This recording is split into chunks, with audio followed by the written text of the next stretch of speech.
বিসমিল্লাহির রহমানির রহিম। ক্যালকুলাস 10.7 অধ্যায় যোগজীকরণের মাধ্যমে সীমাবদ্ধ ক্ষেত্রের ক্ষেত্রফল নির্ণয়। আমি সহজ পদ্ধতিতে করে দিচ্ছি, বলে দিচ্ছি কোন পদ্ধতিটি পরীক্ষায় অ্যান্সার করা নিরাপদ। প্রথমে আমি বৃত্তের সমীকরণ থেকে যোগজীকরণের মাধ্যমে ক্ষেত্রফল নির্ণয়ের পদ্ধতিটি শেখাচ্ছি। এখানে 3টে অঙ্ক প্রেজেন্টেশন দেওয়া আছে। এই 3টে অঙ্কই বৃত্তকে মেনশন করে। প্রথম অঙ্ক হলো x square plus y square is equal to 60। দ্বিতীয় অঙ্ক হলো 2x² plus 2y square is equal two 64। যদি আমরা এটাকে 2 দিয়ে ভাগ করে দিই তাহলে প্রথম ফরম্যাটে চলে আসে। আর তৃতীয় নম্বর অঙ্ক হচ্ছে x square plus y square is equal to square, just 16 এর পরিবর্তে স্কোয়ার ব্যবহার করা হলো। 3টে অঙ্কের ক্ষেত্রে বলা হয়েছে এই আবদ্ধ ক্ষেত্রের ক্ষেত্রফল নির্ণয় করার জন্য। আমি উত্তর করে দিচ্ছি। খেয়াল করো, এই অঙ্কটা করার সময় এই 3টা পদ্ধতি ব্যবহার করা যাবে। যেমন প্রথম পদ্ধতির ক্ষেত্রে এটা হলো short tricks, integration upper value a lower value 0 whole root square minus x square dx. Direct লেখা যাবে পাই ইন্টু স্কোয়ার বাই 4। আমি লিখে দিয়েছি পাশে এমসিকিউ পদ্ধতির জন্য প্রযোজ্য। মূল নিয়ম এটা গ্রহণযোগ্য এবং মূলত এই পদ্ধতিটাতেই ফুল মার্কস পাওয়া যাবে, যেটা আমি এখানে করে দেব। তৃতীয় যে পদ্ধতিটা আছে এই সূত্র প্রয়োগ করা, আমি এখানে লিখে দিছি। ম্যাক্সিমাম স্টুডেন্ট এই পদ্ধতিতে করে নাম্বার পায় না। এটি ব্যবহার করে অঙ্ক করা মারাত্মক ঝুঁকিপূর্ণ। সিদ্ধান্ত তোমার। প্রথম অঙ্ক x square plus y square is equal to 16। সাধারণত বৃত্তের সমীকরণ থেকে আমরা যদি এটাকে ফরম্যাটে নিয়ে আসি তাহলে কেন্দ্রের স্থানাঙ্ক হবে 0 0 এবং ব্যাসার্ধ হবে 4 একক। এই যে ব্যাসার্ধ 4 একক। এখন দেখো, এখান থেকে আমরা ওয়াইটাকে আইসোলেট করব। তো ওয়াইটাকে যদি আইসোলেট করি তাহলে y square is equal to 16 minus x square, y is equal to whole root 16 minus x square. এখন দেখো, যদি আমি এখান থেকে 0 আর এখান থেকে 4, তার মানে আপার ভ্যালু যদি আমি 4 ধরি এবং লোয়ার ভ্যালু যদি 0 ধরি, তাহলে আমি তোমাকে দেখাচ্ছি খুব সুন্দর করে, কলম দিয়ে দেখাচ্ছি। দেখো, ঠিক এই অংশটার ক্ষেত্রফল তুমি পাবে ইন্টিগ্রেশনের ক্ষেত্রে যোগজীকরণ করলে। তাহলে আমি যদি এই কালারফুল অংশের ক্ষেত্রফল পাই, এটি হলো পুরো বৃত্তের ক্ষেত্রফলের 4/1 তার মানে ইন্টিগ্রেশনের মাধ্যমে আমি 4/1 অংশের ক্ষেত্রফল পাবো। যে ক্ষেত্রফল পাবো তাকে আমি 4 দিয়ে গুণ করলে সম্পূর্ণ অংশের ক্ষেত্রফল পেয়ে যাব। স্টার্ট। বৃত্তটি দ্বারা আবদ্ধ ক্ষেত্রের 1/4 ক্ষেত্রফল, এই যে 1/4 ক্ষেত্রফল আমরা y1 ধরে নিলাম। এখন y1কে আমরা ইন্টিগ্রেশন করব। এই যে y1কে আমরা ক্ষেত্রফল ধরে নিছি, তাহলে y1 সমান সমান আমি যে ওয়াইটা পেলাম তাকে আমি নির্দিষ্ট যোগজীকরণ করব। তার মানে upper value 4 lower value 0 integration y dx। আর এই ওয়াইয়ের মানটা আমি যদি এখান থেকে বসাই তাহলে আসে whole root 16 minus x square dx. এখন পদ্ধতিটা হলো কি, দেখো এখানে যেহেতু 16 আছে তাহলে আমি এক্স এর মান ধরবো এই যে 4 সাইন থিটা। এখন আমি উভয় পক্ষে যদি ডিফারেন্সিয়েশন করি তাহলে এই পাশে থাকবে ডিএক্স আর এই পাশে থাকবে 4 সাইন এক্স থিটাকে যদি আমরা ডিফারেন্সিয়েশন করি তাহলে cos theta into D theta. দেখো, এক্স এর মান আমাকে কনভার্ট করতে হবে থিটার মাধ্যমে, যেহেতু আমি থিটা ধরে নিছি।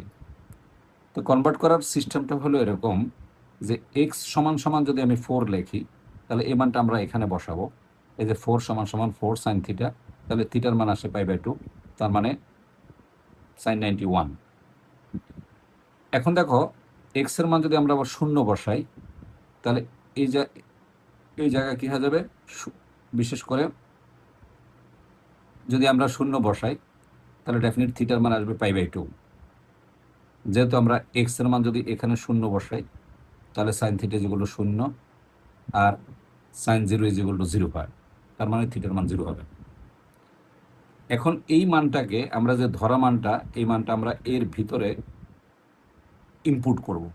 যদি আমরা ইনপুট করি, করার সাথে সাথে কিন্তু আমি আর A40 লিখতে পারবো না, তখন আমাকে লিখতে হবে এই নতুন পাওয়া মানগুলো লিখতে হবে।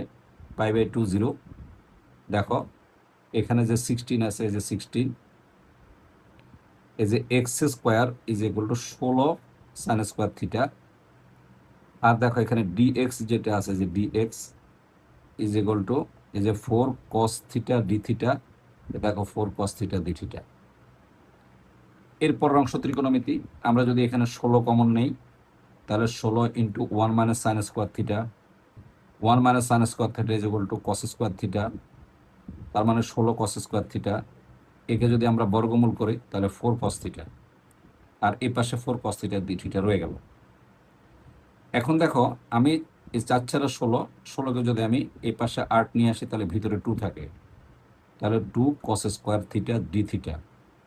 ত্রিকোণমিতির সূত্র 2 cos square theta is equal to 1 plus cos 2 theta d theta.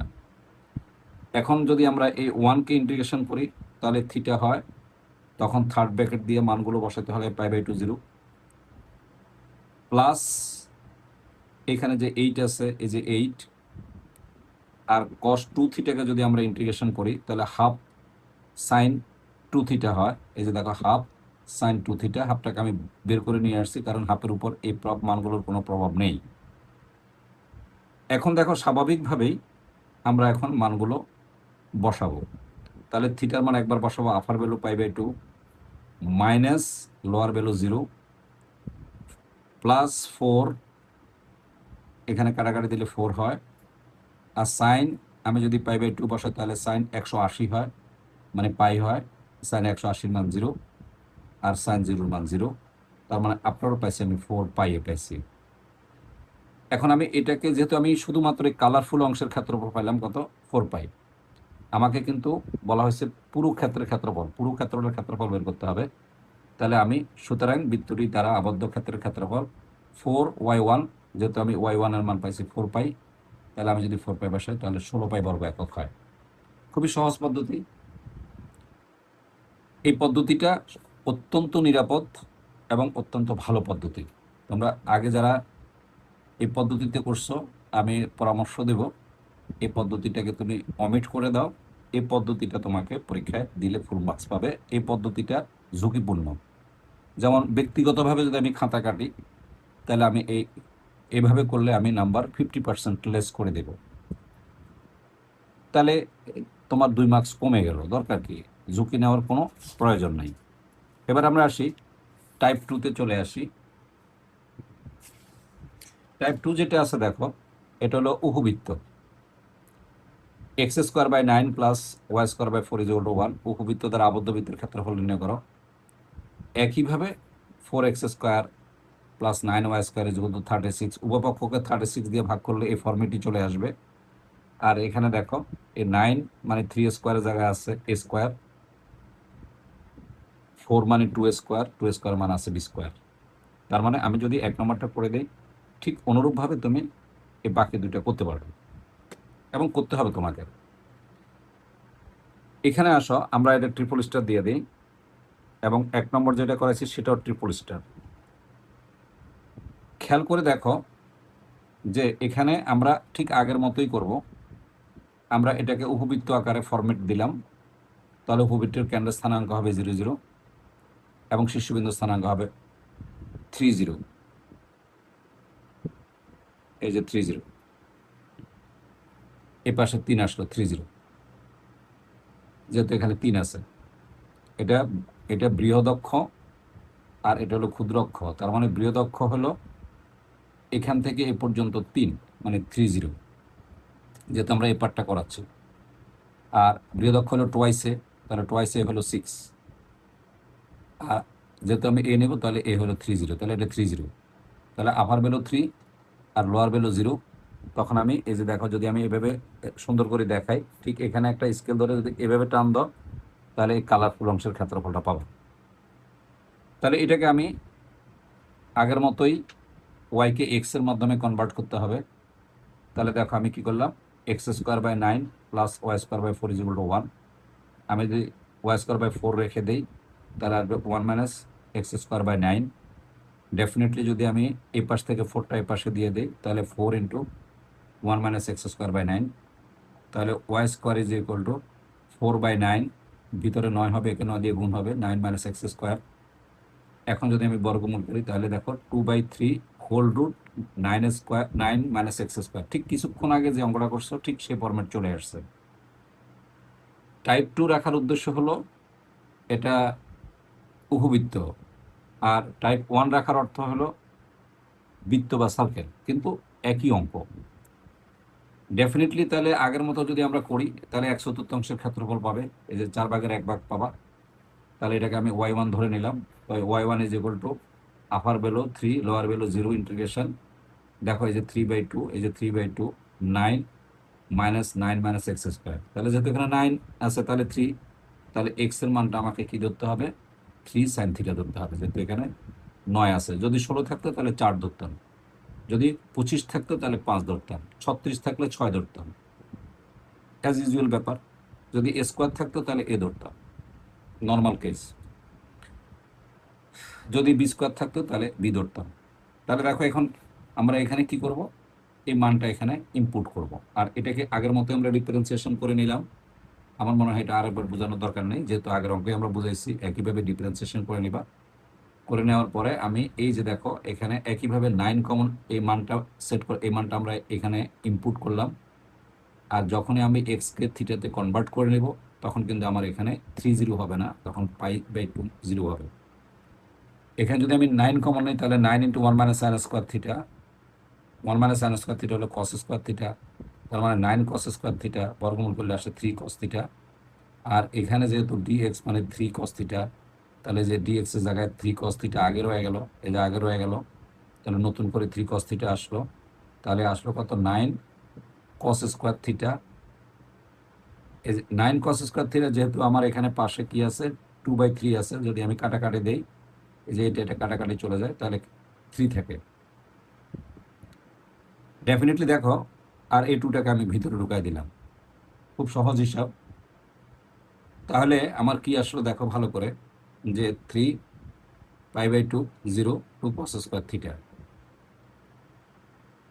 এখানে একটা 3 রয়ে গেল, আর এখানে একটা 3, এখানে একটা 3। আবার বোঝাই দিচ্ছি, এই 3 আর 3 কাটাকাটি গেল, বাকি আরো 3 থেকে যায়, তোমার যেন ভুল না হয়। এই যে 3 3 3 3, একটা 3 কাটাকাটি গেল, আর একটা 3 রয়ে গেল, আর 2টাকে আমি ভিতরে ঢুকাই সূত্রে ফেললাম। তাহলে এই 2 cos² θ হলো 1 + cos 2 θ। একইভাবে যদি আমরা এটাকে ইন্টিগ্রেশন করি তাহলে θ π/2, আর যদি আমরা cos 2 θ-কে ইন্টিগ্রেশন করি তাহলে হাফ sin 2 θ। এই যে হাফ sin 2 θ, হাফকে বাইর করে নিয়ে আসছে, যেহেতু এটার কোনো প্রভাব থাকে না। এখন আমরা কি করব, এটার মধ্যে যদি বসাই তাহলে কি আসে, 3 × π/2 - 0, আপার ভ্যালু লোয়ার ভ্যালু। আর এখানে যদি বসাই তাহলে অ্যাজ ইউজুয়ালি আগের মতো 0 হয়, তাহলে টোটাল আসে 3π²/2। তাহলে দেখো আমি 4/1 পেলাম 3/2, তাহলে যে ফলাফলটা পেলাম তাকে যদি আমি 4 দিয়ে গুণ করি তাহলে এই যে বৃত্তটি দ্বারা, এই যে উপবৃত্তটি দ্বারা যে ক্ষেত্র আমি পেলাম পুরাটা, এই পুরাটার ক্ষেত্রফল হবে 4 × 3π/2 = 6π/2। এটা হলো লিকচার 1-এর ক্লাসটা শেষ করলাম। লিকচার 2-তেই বাকি আরও 2টা টাইপ আসবে, তারপর এই চ্যাপ্টারটা পরিপূর্ণ হয়ে যাবে। মনে রাখবে, সকল বোর্ড পরীক্ষায় 10.7 অধ্যায় থেকে 4 মার্কসের একটা প্রশ্ন আসে, এবং এই অধ্যায়টা থেকে 2টা MCQ আসে, এবং বোর্ড পরীক্ষায় আসে, বুয়েট পরীক্ষায় অঙ্কগুলো আসে, আবার ডিইউর ভর্তি পরীক্ষায় এই অঙ্কগুলো আসে। এটার উপরে আমি শর্টকাট ট্রিক্সের MCQ দিয়ে দিছি, নিশ্চয়ই দেখছো। যদি না দেখে থাকো দেখে নিবে। ক্লাসটা কেমন লাগলো জানাবে। অনেক ধন্যবাদ, ভালো থাকবে।